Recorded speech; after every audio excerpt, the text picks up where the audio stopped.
quand Jésus prit là l'assurance, il dit, je sais que tu m'exauces toujours. Il faut que tu puisses emmener ta foi au niveau où tu dois savoir qu'il t'exauce toujours. Dans le nom puissant de Jésus. Esther est rentrée avec assurance dans les vêtements royaux, la foi, la justice, la confiance. Quand le roi l'a vu, le roi lui a tendu le sceptre d'or. Alléluia. Et elle est rentrée dans la cour du roi, dans la cour privée du roi. Ensuite, quand elle est rentrée, le roi lui a demandé, mais pourquoi est-ce que tu veux me voir? Elle ne lui a pas dit tout de suite, je suis venu te voir parce que ton premier ministre Aman veut détruire mon peuple. Elle lui a dit, je suis venu te voir parce que je vais faire une fête chez moi et je veux t'inviter avec Aman à venir manger dans mon palais. Et le roi et Aman étaient partis manger chez, comment dirais-je, chez Esther. Et quand Aman était rentré à la maison ce jour-là, sur son chemin, il a encore rencontré Mardoché qui a refusé de se prosterner devant lui. Et là, il était en fureur. Quand il est rentré chez lui, il a dit à sa femme, ce Mardoché me fatigue. Comme j'ai le droit, nous avons obtenu le droit d'exterminer ce peuple, moi-même je vais faire un poteau de potence où moi-même je vais pendre Mardoché. Alléluia. Et quand vous lisez la fin du chapitre 5, vous allez voir que Aman et sa famille ont dressé un poteau spécial réservé pour la pendaison de Mardoché. Vous ne me croirez pas si je vous dis que parmi vous, il y a des gens qu'on a réservés pour la pendaison. Le diable, quelqu'un dans ta famille a dressé un poteau pour toi. Mais la Bible dit, nous l'avons vu hier, que quand Esther a été élue reine, est devenue reine, Mardoché avait découvert qu'il y avait deux eunuques qui voulaient tuer le roi. Et Mardoché a dit à Esther, dis au roi qu'il y a un complot pour te tuer, et à cause de Mardoché, le roi a été sauvé. Et la Bible dit que ça a été écrit dans les annales du royaume. Mais quand ça a été écrit, après, le roi a oublié. Le roi n'a pas eu le temps de récompenser Mardoché pour avoir sauvé sa vie. Et la Bible dit, et c'est ça que je trouve très étonnant dans Esther chapitre 5, quand Aman a décidé de mettre un poteau, Esther 5 verset 14, Zeresh, sa femme et tous ses amis lui dirent qu'on prépare un bois haut de 50 coudées et demain matin demande au roi qu'on y pende Mardoché. Puis tu iras joyeux au festin avec le roi. C'est David plut à Aman et il fit préparer le bois. Donc le poteau était déjà préparé. Mais le chapitre 6 commence par cette nuit-là, le roi ne put pas dormir. C'est-à-dire, juste au moment où Aman a préparé la mort de Mardoché, Dieu a fait que cette nuit-là, le roi n'a pas dormi. Le roi ne savait pas qu'on avait préparé un poteau pour pendre Mardoché. Mais Dieu savait ce que Aman était en train de préparer contre Mardoché. Et j'aime bien cette expression parce que la Bible dit que quand le roi n'arrivait plus à dormir, le roi s'est dit, amenez-moi les livres qui parlent de tous les faits qui se sont passés dans mon royaume. Et pendant qu'on lisait au roi tous les faits qui se sont passés dans le royaume, il s'est rendu compte que Mardoché l'avait délivré d'un complot, mais il n'avait pas récompensé Mardoché. Alléluia. Vous savez, je parle toujours du temps fixé. Le temps fixé. Il y a toujours un temps fixé. Quand le temps fixé arrive, tout s'enclenche tellement bien, vous ne comprenez pas. Alléluia. Juste au moment où on a décrété qu'on allait pendre Mardoché, Dieu a réveillé l'esprit du roi. Dieu a fait en sorte que le roi s'est souvenu que Mardoché lui avait sauvé la vie. Et en cet instant précis, le roi avait décidé décider quelque chose dans son cœur. Et juste au moment où il pensait à ce que Mardoché lui a fait, voilà Aman qui rentre dans le palais du roi.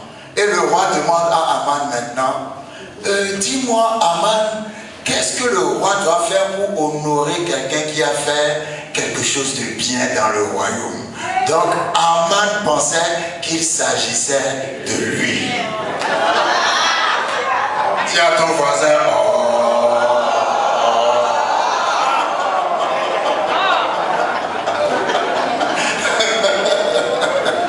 Et puis maintenant, comme Aman pensait qu'il s'agissait de lui, Esther 6, verset 7, et Aman répondit au roi, pour un homme que le roi veut honorer, il faut prendre le vêtement royal dont le roi se couvre et le cheval que le roi monte et sur la tête duquel se pose une couronne royale.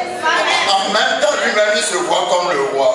Et puis il dit, remettre le vêtement et le cheval à l'un des principaux chefs du roi, puis revêtir l'homme que le roi veut honorer, le promener à cheval à travers la place de la ville et crier devant lui. C'est ainsi que l'on fait à l'homme que le roi veut honorer. Le roi l'a bien écouté et le roi lui dit, prends tout de suite le vêtement et le cheval comme tu l'as dit et fais ainsi pour Mardoché.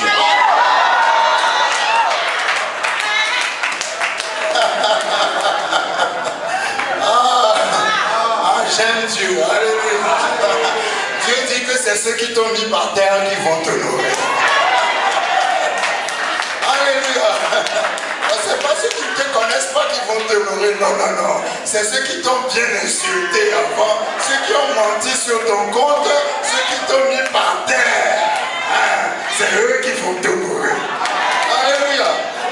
Donc j'imagine que Mardoché a dû changer. Imaginez le visage de Aman, pardon. Alléluia. Et donc Aman était obligé de faire ce que vos ennemis vous honorent. Je dis vos ennemis vous honorent. Parce que Dieu est le Dieu qui change. Dieu renverse le cours des événements. Alléluia. Vous croyez que ce qui se passe va dans cette direction, mais avant que ça arrive au bout, subitement, ça va prendre une autre direction. C'est ça que j'appelle l'onction du tout à coup. Tu ne l'as pas vu venir, tu n'as jamais pensé à ça, mais tout à coup. Dis à ton voisin, il y aura un tout à coup dans ta vie. Les gens commençaient déjà à se réjouir dans la maison d'Aman parce qu'ils pensaient qu'ils vont pendre Mardoché.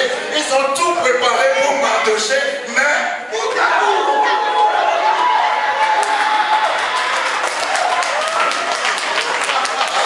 Mon Dieu est le Dieu de tout à coup. Tu ne le vois pas venir, ne te préviens pas. Tout à coup. On a dit qu'on va te condamner, tu vas aller en prison et tout à coup. Les médecins disent que ta maladie est incurable, mais tout à coup.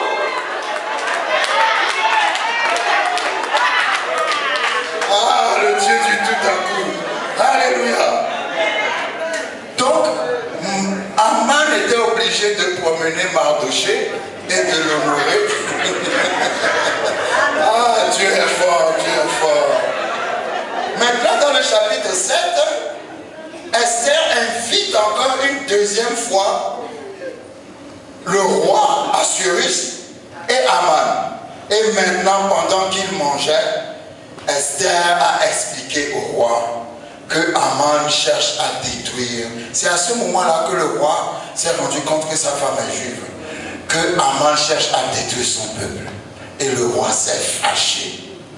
Le roi s'est tellement fâché, nous n'allons pas rentrer dans tous les détails, que le roi a décidé qu'il faut qu'on tue Aman. Et ce que j'aime bien, c'est que Aman a été pendu sur le poteau.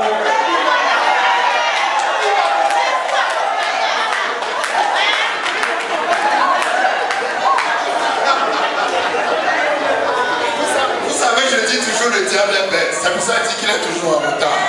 Parce que quand vous lisez 1 Corinthiens chapitre 2, Allons rapidement dans 1 Corinthiens chapitre 2. Dans 1 Corinthiens chapitre 2, Dieu va renverser le cours des événements. Tu es sur un chemin où tu crois que c'est la perdition, mais tout à coup.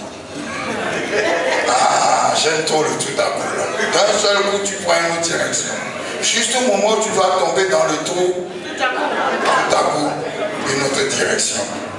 La Bible dit dans 1 Corinthiens chapitre 2, à partir du verset 7, nous prêchons la sagesse de Dieu, mystérieuse et cachée, que Dieu, avant les siècles, avait prédestinée pour notre gloire. Sagesse qu'aucun des chefs de ce siècle n'a connue, car s'il l'avait connue, il n'aurait pas crucifié le Seigneur de gloire. Ça veut dire quoi? Sagesse qu'aucun des chefs de ce siècle, c'est-à-dire le diable, sagesse qu'aucun des chefs de ce siècle n'avait connue, car s'il l'avait connue, il n'aurait pas crucifié le roi de gloire. Parce que quand on crucifiait Jésus, le diable pensait que c'était la fin de Jésus. Il ne savait pas que c'était sa propre fin à lui. Donc quand il a crucifié Jésus, pour lui c'était fini. Mais il ne savait pas, parce qu'il est toujours en retard. Qu'en crucifiant Jésus, c'est lui-même qu'il est en train de crucifier. Parce qu'au troisième jour, celui qui l'a crucifié est ressorti. Et lui, il s'est retrouvé lié, dépossédé et complètement détruit.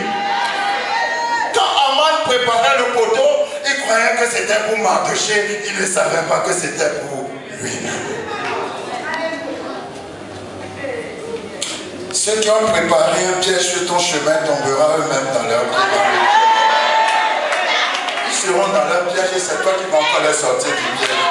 Alors qu'ils ont préparé le piège pour toi. Alléluia. Donc, le roi, la colère du roi s'est apaisée lorsque Aman a été pendu.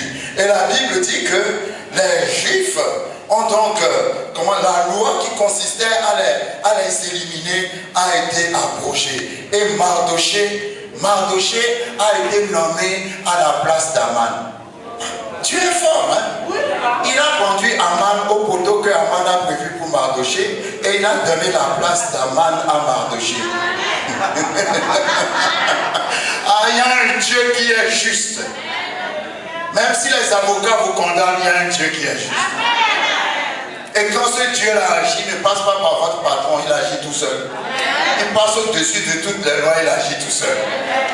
Alléluia. Donc, la Bible dit, quand nous lisons Esther chapitre 9, que les Juifs, on n'a pas seulement fait pendre Aman, mais quand vous lisez le verset 14, Esther 9, la Bible dit qu'on a fait pendre aussi les 10 fils d'Aman.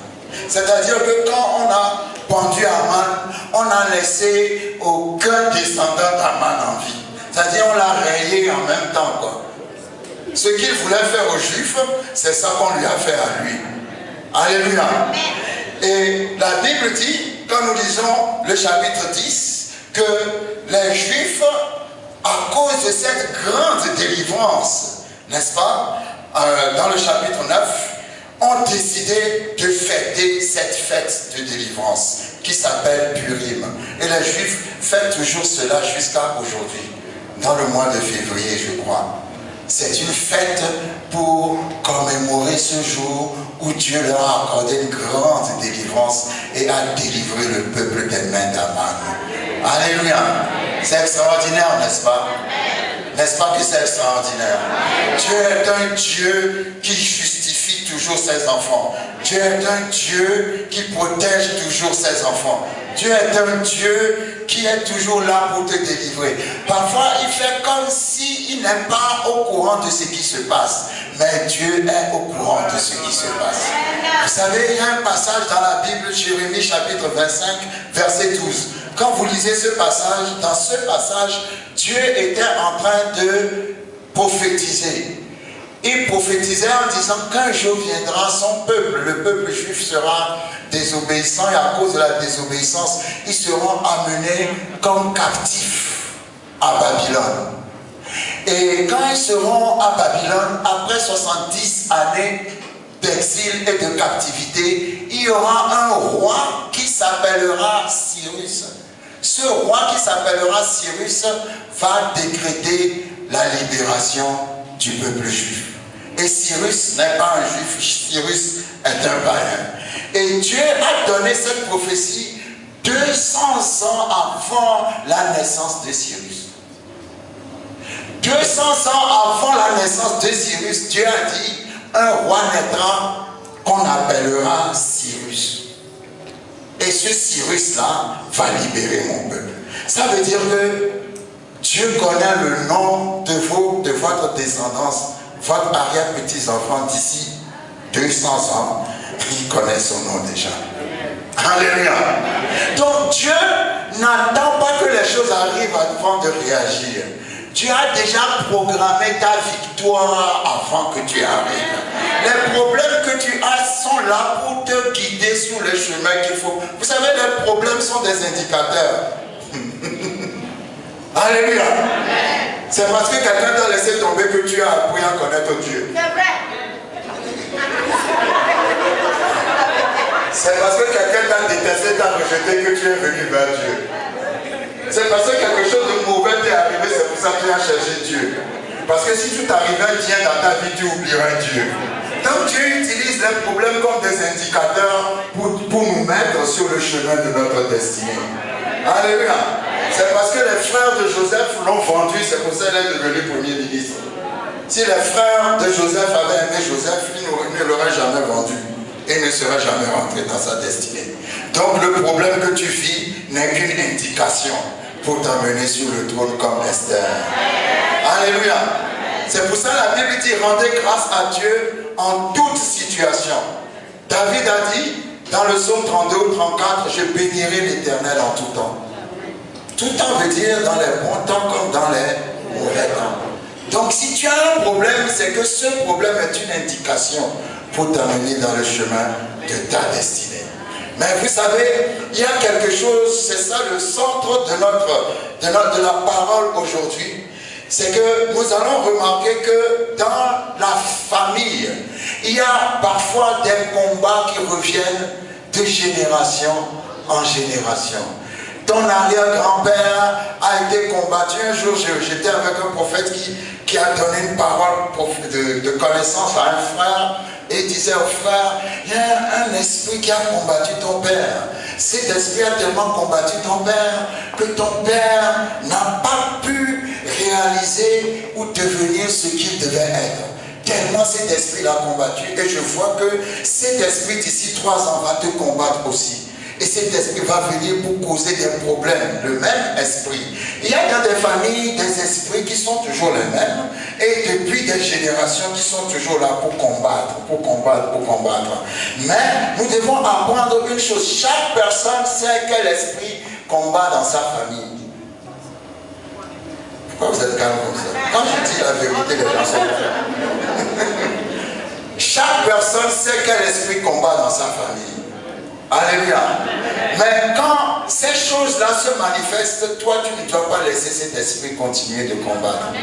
Parce que le combat que tu n'as pas combattu reviendra sur tes enfants. Si tu n'arrives pas à vaincre cet esprit reviendra pour combattre encore tes enfants. Vous savez, ce qui s'est passé entre Esther et Aman, Mardoché et Aman, ce n'est pas quelque chose qui a commencé en leur temps. C'est quelque chose qui a commencé depuis le temps de Moïse. Parce que Aman est la descendance d'Amalek. Et lorsque le peuple d'Israël est sorti d'Égypte, quand vous lisez Exode 17, la Bible dit qu'il y a un peuple qu'on appelle Amalek qui est venu combattre Israël pour détruire Israël. C'est à ce moment-là que Moïse est parti sur la montagne et il soulevait son bâton. Et quand il soulevait son bâton, Josué avait la victoire pendant la guerre, mais quand ses bras se fatiguaient, Amalek avait le dessus. Et ils ont compris qu'il fallait s'asseoir, faire asseoir Moïse, soutenir ses bras, jusqu'à ce que Josué puisse avoir la victoire. Alléluia. Ce qui veut dire, entre parenthèses, que vous devez apprendre à soutenir vos leaders. Amen.